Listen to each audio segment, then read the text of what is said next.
என் பேர் ரமேஷ். எனக்கு வயசு 23 ஆகிறது. நான் தூத்துக்குடியில ஒரு கிராமத்தில் வாழ்ந்து வருகிறேன். நான் படித்துவிட்டு வேலை கிடைக்காததால சித்தாள் வேலைதான் பார்த்து வருகிறேன். என் வீட்டின் பக்கத்தில் ஒரு காலி இடம் கிடந்தது.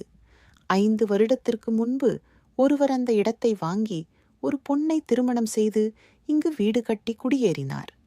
அவர்கள் எனக்கு தூரத்து சொந்தமாம். எனக்கு அவங்க சித்தி சித்தப்பா முறை வேண்டுமாம். எங்க ஊரில் எங்கள் இருவரின் வீடு மட்டும் தனியாகத்தான் இருக்கும். புதிதாக இடம் வாங்கி அங்கு சென்றோம். நாங்கள் அதனால அக்கம் பக்கத்துல யாரையும் இருக்க மாட்டாங்க. எங்கள் 2 குடும்பமும் ஒன்றாகத்தான் பேசி பழகி இருப்போம். சொல்ல மறந்துவிட்டேன். அந்த சித்தியின் பெயர் சித்ரா. பார்க்க ரொம்ப அழகா இருப்பாங்க. மாநிறம் கொழு கொழுவென பலாப்பழம் போலும் இருப்பாங்க. ஆனால் அவங்களுக்கு இன்னும் குழந்தை பிறக்கவில்லை. கல்யாணமாகி 5 வருடமாக குழந்தைக்காக இயங்கிக் கொண்டிருக்கிறார்கள். அதன் பிறகு சித்ராவின் குடும்பத்திற்கு கடன் அதிகமாக இருப்பதால் அவளின் கணவர் வெளிநாட்டுக்கு செல்ல வேண்டியது இருந்தது. அதனால் அவர் அவளை எங்களிடம் பார்த்து கொள்ளுங்கள் அப்படி என்று சொல்லிவிட்டு ஊருக்கு கிளம்பினார். போறதுக்கு முன்னாடி என்னிடம் சொன்னாரு, சித்ராவிற்கு ஏதாவது தேவைப்பட்டால் வாங்கி கொடு. எங்காவது செல்ல வேண்டும் என்றால் நீ கூட சென்று அழைத்து வா பத்திரமாக என்று சொன்னார். நானும் சரி என்று சொன்னேன். பிறகு அவர் புறப்பட்டார். அதன் பிறகு என் வீட்டில் எல்லோரும் வேலைக்கு சென்று விடுவார்கள். நானும் வேலை கிடைக்காததால வீட்டிலேதான் இருப்பேன். அதனால் நானும் சித்ரா சித்தியும் ஒன்றாகத்தான் டிவி பார்ப்போம், பேசிக்கொண்டிருப்போம், மொபைல் பார்த்து கொண்டிருப்போம். அதன் பிறகு ஒரு நாள் நான் அவங்க வீட்டுக்கு போனேன். வீட்டில யாரும் இல்லை. சரி, சிறுநீர் கழிக்கலாம் என்று அவங்க பாத்ரூமில் கதவை திறந்தேன். உள்ளே அவங்க குளித்து கொண்டிருந்தார்கள். அந்த காட்சியை பார்த்த உடனே நான் பதறிப்போனேன். ஏனென்றால் இப்படி ஒரு காட்சியை நான் பிறந்ததிலிருந்து பார்த்ததே இல்லை. அப்படி ஒரு காட்சி என் சித்தி சித்ராவும் என்னை பார்த்த உடனே ஒன்னும் புரியாமல் திகைத்து போய் நின்னாள். பிறகு என்ன நினைச்சாள் என்று தெரியவில்லை. திடீரென்று உட்கார்ந்த எனக்கு ஒரு உதவி செய், இந்த சோப்பை முதுகின் பக்கம் போட்டுடு. அம்மா இல்லையா? வீட்டில் அவங்க இருந்தால் போட்டு விடுவாங்க, இல்லாட்டி வீட்டுக்காரர் போட்டு விடுவாங்க. யாருமே இல்லை. இந்த வீட்டில எனக்கு தான் முடியவில்லை, கை வலிக்கிறது என்றாள். நானும் சரி என்று அந்த சோப்பை போட்டு விட்டேன். எனக்கு அப்படி ஒரு ஆனந்தம். இது கனவா நிஜமா? அதற்கு முன் அவர்களை பற்றி நான் எந்த ஒரு உணர்ச்சி மிக்கதாகவும் நினைத்ததில்லை. ஆனால் இன்றைக்கு இப்படி நடக்கிறது எனக்கு ஒன்றும் புரியவில்லை. எனக்குள் ஒரு புது சந்தோஷம். ஆனா இது தவறா இல்ல சரியா என்ன எனக்குள் ஒரு குழப்பம். அப்பிறகு நான் என் வீட்டிற்கு வந்து விட்டேன். மீண்டும் அவங்க வீட்டுக்கு போனேன். இப்பொழுது அவங்க மொபைலில் குழந்தைகள் போட்டோவை பார்த்து கொண்டு சோகமாக இருந்தாங்க. நான் கேட்டேன், என்ன சித்தி, குழந்தைய போட்டோ பார்த்துட்டே இருக்கீங்க, உங்களுக்கு ரொம்ப குழந்தை பிடிக்குமா என்றேன். ஆமா தம்பி, எனக்கு குழந்தைனா இஷ்டம் என்றா. ஆனா என்ன பண்றது, எனக்கு தான் இந்த கொடுப்பனையே இல்லையே அப்படின்னு சொன்னாங்க. கவலைப்படாதீங்க, நான் தான் இருக்கேன், அப்புறம் நீங்க கவலைப்படுறீங்க அப்படின்னு சொன்னேன். அதுக்கு அவங்க என்ன பார்த்து முறைச்சாங்க. என்னடா சொல்ற, இப்படியெல்லாம் பேசலாமா அப்படின்னு கேட்டாங்க. நான் சொன்னேன், ஐயோ தப்பா புரிஞ்சுக்கிட்டீங்களா?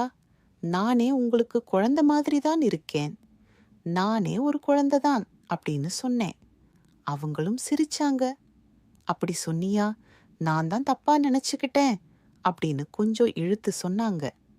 ஆனா நான் அவங்கள பாத்ரூம்ல பார்த்ததிலிருந்து அவங்க என்ன ஒரு மாதிரி பார்க்க ஆரம்பிச்சாங்க. என் மேல எதுவும் ஆசை இருக்கிற மாதிரியே பார்த்தாங்க. எப்படின்னா அவங்களுக்கு குழந்தை நான் தான் கொடுக்கணும் போல அப்படின்னு அவங்க நினைக்கிற மாதிரி எனக்கு தெரிஞ்சது. அதன் பிறகு அவங்க மடியில படுத்துக்கிட்டு நான் மொபைல் பார்த்துட்டு இருந்தேன். அவங்க டிவி பார்த்துட்டே இருந்தாங்க. இப்ப கேட்டேன், நீங்க ஏன் டாக்டரை போய் பார்க்க கூடாது, ஹாஸ்பிட்டல் எல்லாம் போனீங்களா அப்படின்னு கேட்டேன். இல்லடா தம்பி, சித்தப்பா அங்கெல்லாம் அலசிட்டு போக மாட்டேங்கிறாரு. அவருக்கு தேவை நான் மட்டும்தான். வேலைக்கு போக வேண்டியது, குடிக்க வேண்டியது, என்னையும் போட்டு ஏதாச்சும் செய்வாரு. உன்கிட்ட சொல்றதுக்கு என்ன நீதான் பெரிய பையன் ஆயிட்ட, எவ்வளவுதான் அவர் செய்வாரு? அவருக்கு குழந்தை மேலெல்லாம் ஆசை இல்ல, எனக்கு தான் குழந்தை மேல ஆசை. அவருக்கு அவரோட காஜிதான் ஆசை. அப்படியே இருந்துட்டு இப்ப வெளிநாட்டு ஓடிட்டாரு. என்ன பாத்தியா, நான் தான் கவலைப்பட்டுட்டே இருக்கேன் அப்படின்னு சொன்னாங்க. சரிங்க, சித்தி ஹாஸ்பிடல் போய் பார்த்துட்டு வருவோம் அப்படின்னு சொன்னேன். அவங்களும் பிரண்ட்ஸ்ட் முடியாதுன்னு சொன்னாங்க. அப்புறம் நான் கன்வின்ஸ் பண்ணி அலசிட்டு போயிட்டேன். நாங்க பஸ்ல தான் போனோம். ஆனால் பஸ்ல சரியான கூட்டம். அவங்க என்ன பார்த்தபடி நின்னாங்க. பஸ்ல நானும் அவங்கள பார்த்தபடி நின்னு பஸ்ல எல்லாரும் கூட்ட நெரிசல எங்களை அமுக்குனாங்க. இதான் சான்ஸ் பின்றது. நானும் முன்னே சென்று சித்ரா வெடிச்ச மாதிரி நின்னேன். அவங்க விலகி விலகி போனாங்க. புரிஞ்சுகிட்டேன் நம்ம தப்பு பண்றோமோ அப்படின்னு. நானும் இல்ல, விலகி போய் நின்னேன். அப்புறம் ஹாஸ்பிடல் போனோம். நாங்க போயிட்டு டாக்டர் கிட்ட செக்கப் பண்ணோம். அவங்க சொன்னாங்க, உங்களுக்கு எந்த ஒரு ப்ராப்ளமும் இல்லை, உங்க ஹஸ்பண்டுக்கு தான் ப்ராப்ளமா இருக்கணும், அதனால தான் இன்னும் குழந்தை பிறக்கல அப்படின்னு சொன்னாங்க. அதை கேட்ட உடனே சித்திக்கு ரொம்ப சந்தோஷமாயிடுச்சு. அப்புறம் அதே மாதிரி பஸ்ல வந்தோம். அப்பையும் கூட்டமாக தான் இருந்துச்சு. இப்ப நான் ஒதுங்கிதான் நின்னேன். ஆனா எங்க சித்தி வேணும்னே என் மேல வந்து பலூனை உரசிக்கிட்டு நின்னாங்க. எனக்கு ஒன்றும் புரியல. தலைய சுத்துற மாதிரி இருந்துச்சு.